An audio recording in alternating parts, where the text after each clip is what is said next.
Hi there, it's Elisa from AK Educational Consulting, and I am back to share step 8 of our 8 steps to building a trauma-informed school. I'm excited that you've made it all the way through this series with me, and if you missed out on some of those videos, please go back and watch them so you know what you missed out on. But today we're going to wrap it up with step 8, which is all about collecting and analyzing data. So even though this is step 8, it's actually something that you're going to be doing sort of on a continuous basis throughout this whole process of building your trauma-informed school. So at some point, you really need to identify what are your goals? What are the data points that you're going to be looking at? Who's responsible for collecting that data? And who's responsible and when are you going to sit down and analyze it? And using a cycle of continuous improvement is really going to be beneficial here because then you are ensuring that you're using that data to actually review your goals and the progress and plan accordingly for the future.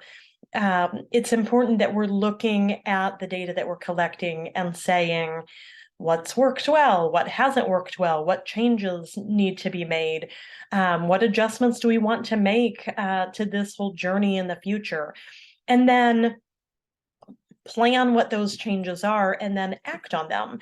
And then again, you're just continuing the cycle, right, of collecting data for whatever those adjustments are and coming back and reviewing it.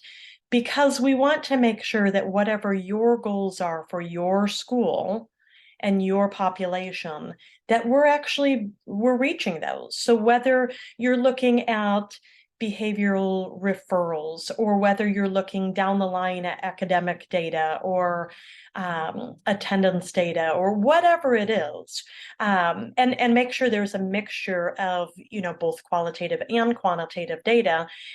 You want to make sure that you're hitting those targets. So that's why I say we're doing this in conjunction with all the previous steps, but it's our last step because at this point, you've kind of learned everything you needed to learn, and you've kind of set the plan in motion.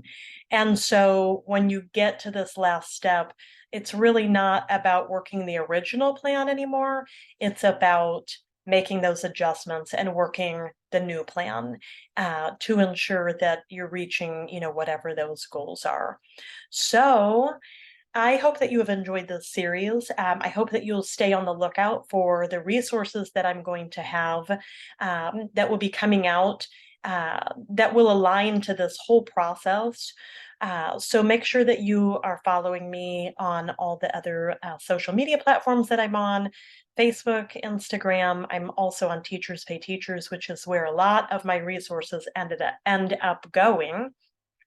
And I hope that you will join me back here next time when we talk about something completely different. So I will see you right back here for our next video.